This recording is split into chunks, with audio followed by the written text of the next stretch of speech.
Is blogging dead? Well, it doesn't need to be because I have Tracie Kendziora here with me today, and she is going to talk about non-boring blogging hacks. We get into how to stand out with great blog headlines, how to infuse your personality into your content, writing an enticing introduction that makes people actually excited about what you're writing about. And of course, she is going to share her best advice on how to repurpose podcast episodes into blog posts and really how to repurpose any kind of content into non-boring blog posts. So clear your distractions, grab your pen and paper, grab your drink of choice because this is a juicy episode. Let's get into it. Hey there, Mom Boss. Welcome to the Social Media for Mompreneurs podcast, where we dive into Instagram, personal branding, marketing hacks, and content creation strategies, all while balancing family life. And don't forget, we do it the fun and easy way. I'm Allison Scholes, once a corporate marketing coordinator, a teacher, and now podcaster and coach. And yes, I'm that boss lady in sweatpants. Go ahead and hand out the kids' tablets, open those juice boxes, grab your coffee or wine, and hide in your closet. Let's get this party started. Hey everyone, welcome back to the show. Today I have a pretty juicy topic. I'm going to talk with Tracie about the non-boring blogging hacks you need to know. But before we get into all the fun jazz on blogging, welcome Tracie. Hey Allison. I'm really happy that you're here. But before we get into what everyone needs to know about non-boring blogging, go ahead and introduce yourself and tell us a bit about your business. Yeah, so I am the founder of OKO Copy. And what I do is I help online business owners, coaches, and creatives write unboring, and notice that keyword there, personality packed content to help them build their brand online, create a connection with their audience, and book more clients.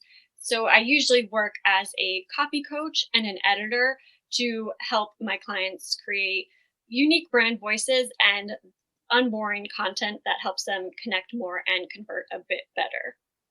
That's really cool. And I know this will be such a great episode for our listeners because I'm definitely one of those people where I have the great ideas, right, in my brain.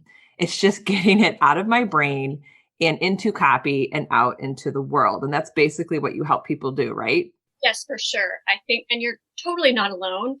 I think that's a big sticking point for so many people is that they have all the ideas in their head. But when it comes time to sitting down in front of the computer and like extracting the ideas, they get completely stuck or they don't know how to turn it into whatever it is they want to create, whether it's a blog post or a social media caption or whatever. It just doesn't quite translate the way that they envisioned it translating. Yeah, that's really a key point there. And I think that's probably why I went into podcasting and not so much blogging, because I can just like verbally vomit on my show. And it doesn't really matter, right? Right. And it's funny that you say that because, podcasting is another form of content, right? And I think that people, first of all, they don't always think that podcasting counts as content for some reason. But I like to tell them that if they want to write, but they feel a little bit more comfortable speaking out loud, that's a great way to get started with your blog post is just start talking. Like you can do like a voice note or whatever. I don't know how else people really record themselves these days, but like just kind of see how you are talking about the topic and see what comes up and kind of then use that to help formulate the ideas as you start writing. And I think too, when people do that, that's kind of how you find your brand voice. But we'll get into that because I know that's a question that I have for you. But my first question is, how can we stand out with blog headlines and content that actually builds trust? It's so funny that you asked this because literally, I think yesterday I was ranting about this in a blog post. I saw something on Pinterest and the headline was so misleading because the content of the blog post wasn't even close to what the headline said it was about. So I'd say for headlines, that's a big one right away, right? Like make sure that your headline actually matches the content. If your blog post is about, Allison, this probably is something near to your heart. Instagram calls to action. The headline should be related to that and give Hmm. the reader a hint that that's what you're going to talk about in the blog post. I So, think, oh, so go ahead. basically no clickbait, really. I mean, please try not to. You can, I mean, to me, there's like a very fine line between being like clickbaity and being like mysterious and getting people like interested in clicking. But, it's another one that I saw recently was like, it's super overpromised, and it's kind of telling you like, you can learn how to do this really complex topic in just one blog post, which that's not really realistic. So I I just always kind of cringe a little bit when I see like the clickbaity FOMO stuff, and I always encourage people to maybe steer clear of that if they can. Yeah, that's really good advice. And speaking of headlines, I know that I got trapped into this probably a year ago. I would actually try to come up with my headline first before I created the content. Oh, big mistake. What's your advice on that? I think it's okay to have a general idea in mind, because if you know what the topic is ahead of time, that's going to help guide the content itself. But if you write your headline first, you're going to kind of feel trapped into that headline and worry that, oh my gosh, like this sentence doesn't relate to this topic. Or, you might go down a different path than what you like naturally are wanting to say as you're writing. So I think it's a good idea to, okay, sure, have something in mind, but once you have the content written, the topic and exactly what your point is going to become so much clearer, and it's going to be that much easier to write a headline that's compelling for your audience. And speaking of compelling, do you have any like tips or strategies when we want to come up with a really juicy headline to pull in our audience? Like, is there a formula that you follow? Are there like certain like buzz or keywords that you tell your clients to use? Not I try not to follow formulas. I know that there's so much advice about how to write a headline that gets people to click. And I mean, I talk about it too. I'm guilty, like raising my hand. But sometimes when you try and write formulas, it comes across just like that, right? It comes across formulaic. But I know that any headline that's like how to, whatever your audience wants to learn how to do, or 7 steps to whatever your audience wants to do, um, the best way to do this, anything that is kind of giving them a little bit of a hint and telling them like, hey, I see what your pain point is, what you're trying to solve, and speaking to that, that's automatically compelling to them. Now, my next question is, how do we infuse our personality into our content? And that kind of touches what I said earlier about brand voice.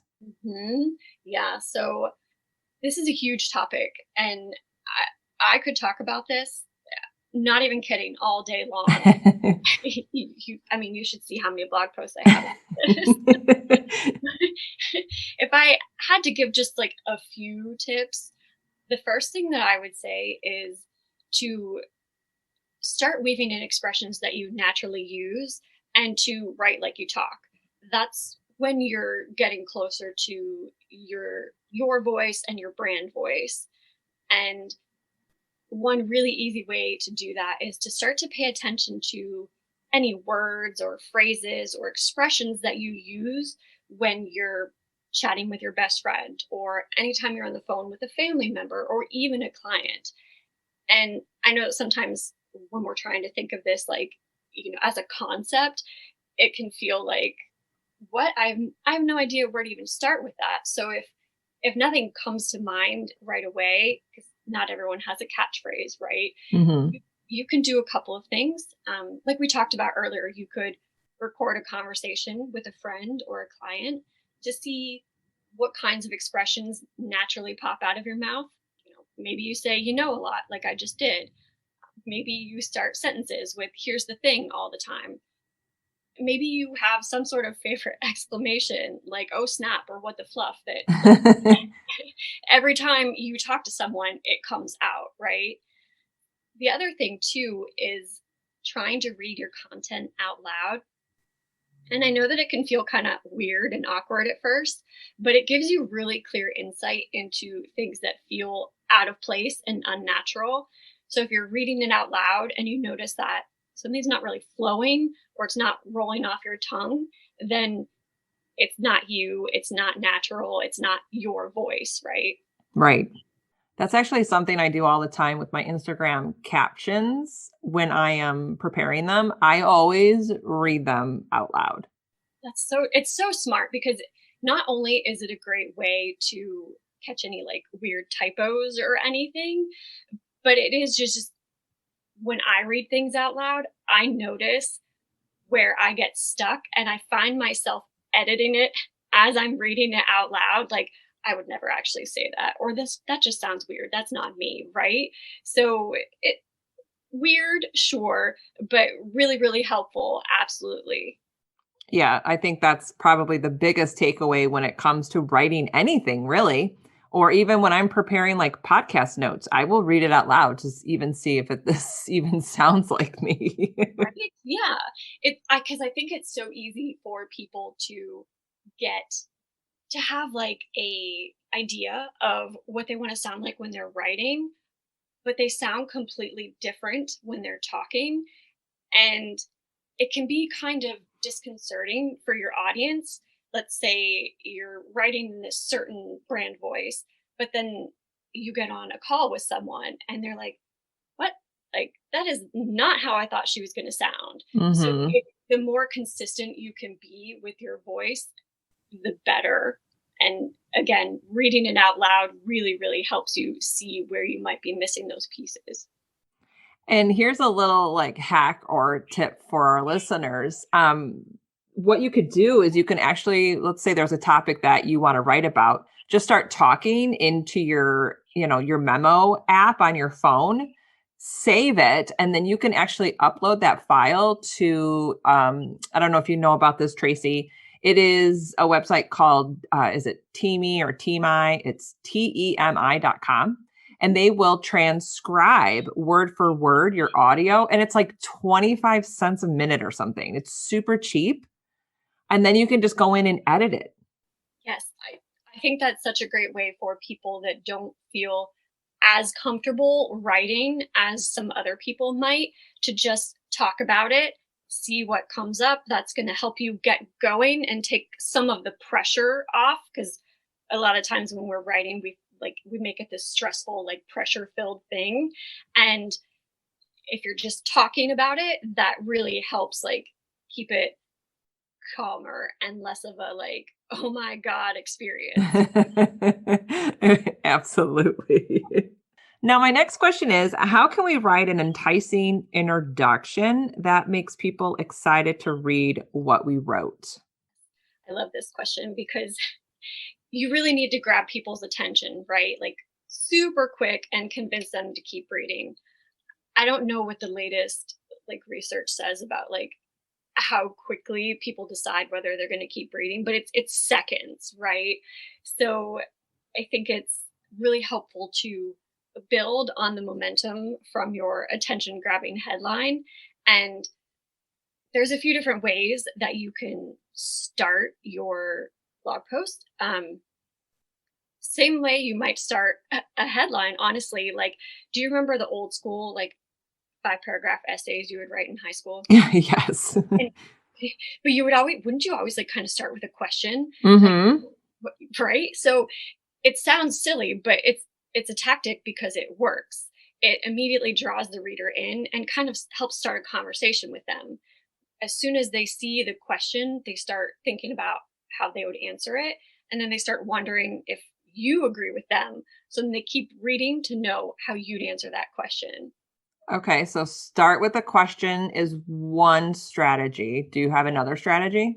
I have several. Cool. I think a really quick one is, the I like to say truth bomb. Obviously, I didn't come up with that, but it's really just a straightforward statement that's usually, but not always, like a little bit of tough love. Like, your clients aren't looking for alignment, or no one's reading your blog posts. They're really simple, but they make your readers snap to attention like really, really fast because they're like, whoa, I can't believe she just said that. I think another one that I like to use is starting with a story. That's always really helpful to draw people in, because the story hopefully helps them see themselves in what you've written. And the more specific you can get, the more it resonates with them and the more they want to keep reading. I also talk a bit about another version of the story, which is opening up with a client conversation, which is really great because, first of all, you probably have plenty of examples to pull from. And it serves a couple of purposes. Like, it immediately establishes some credibility, acts as social proof, and of course draws people in. So, you can start like, the other day I was chatting with one of my clients, or jump right into something that your client said, like, oh my God, I can't go back to the office tomorrow, right? Like, it's using those storytelling tactics to really draw people in and get their attention.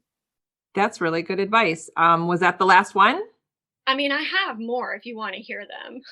How about two more? Okay, one of my personal favorites is starting a blog post or even an Instagram caption, whatever, a piece of content with "raise your hand if." So I love this because I love Mean Girls, but if your readers are Mean Girl fans or pop culture aficionados, they'll immediately get the reference and know that you speak their language, which helps build trust. But kind of using this method gives them a chance to self-reflect. So they're like, do I do that?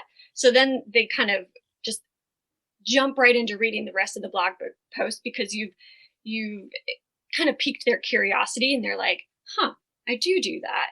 What should I do about that? Right. So they feel seen, and they feel like maybe you can help them. So they'll keep reading. And then this one's a little bit similar to, I guess, the truth bomb. And I use this one personally on Instagram all the time. And it's opening with an unpopular opinion. When you start with something polarizing, whether it's a little bit or a lot, people are naturally going to have like an immediate reaction, right? It could be like, yes, hard agree, or it could be, what? No. And they'll want to read more to either validate their opinion or to see why this crazy person, you, has this ridiculous view. And sharing an unpopular opinion is also a really easy way to set yourself apart and showcase your thought leadership, that, you've thought about this, you have different ideas, and here's what you think. Those are really cool introduction types. I love those. Now, do you have like a freebie or something before I get to my next question? Because I think a lot of people are really going to want to know how to write some really enticing introductions, or what kind of freebie do you have for our audience? I have a freebie about writing spicy headlines. It's a kind of like a plug and play. I know I said I didn't like formulas, but it's kind of like 200 put in your keywords, like ideas to get you thinking about how to write more compelling headlines. Ooh, that's super juicy. And I kind of like that we can play around. And there's over 200 of them? There are. Wow. That's really cool. I know our audience is definitely going to want to get their hands on that one. I think I even want it. Now, here's my last question, because I know that we are now in kind of this podcasting world. So many people are launching podcasts. It's so easy just to talk behind the mic, have interviews, or just talk about what you want. But what's your best advice on repurposing podcast episodes into blog posts? Yes, I love talking about repurposing content. So I think, let's just use this podcast episode here as an example, right? Mm-hmm. So I obviously am going to want to repurpose this into a blog post for myself, because now I'm sitting on this awesome new piece of content. So I could do a couple things. I could post a transcript, obviously like a cleaned up version, right? Because a lot of times transcripts in their original state are kind of unusable. Weird, like trailing off and, like uhs and ums and, whatever. But what I would personally do as the guest on a podcast is to create a blog post on the same topics. So this could look a couple different ways depending on how long I've been allowed to rant for. If it's a shorter episode, I could literally just use the title of the episode or something similar to the headline and then use the questions as my subheadings. So let's say I want to get some SEO going too. I would plug in my keywords to those subheadings. And then the content is just basically the answers to the questions. But if the episode is a little bit on the longer side, I could break it down into a few different blog posts.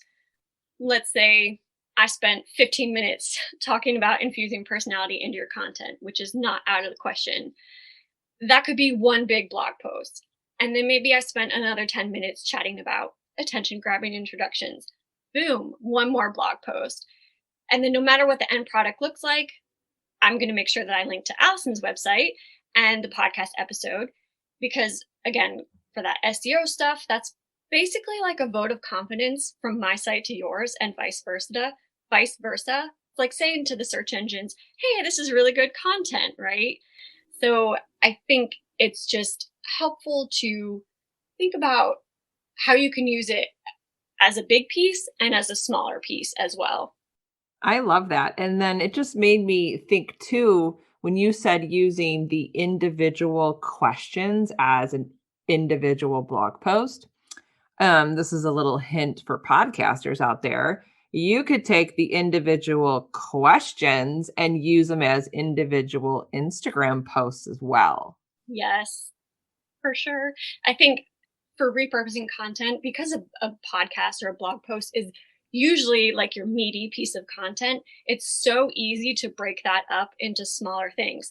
You could probably easily get like 3, 4, 5 Instagram posts out of a blog post or a podcast. And you could even turn it around into an email as well. There's so many ways that you can use it.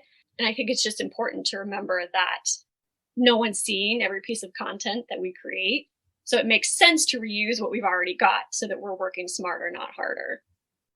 That's amazing. I love that. Well, Tracie, this was a killer conversation today. I know our listeners are definitely want to get their hands on those 200 headlines. So where can we connect with you on social media? I mostly hang out on Instagram. It's at OKO Copy. Very cool. I will make sure that your information is in the show notes. I'll put in all your links. I will put a link to your freebie. And thanks again, Tracie, for being on the show. Thank you so much, Allison.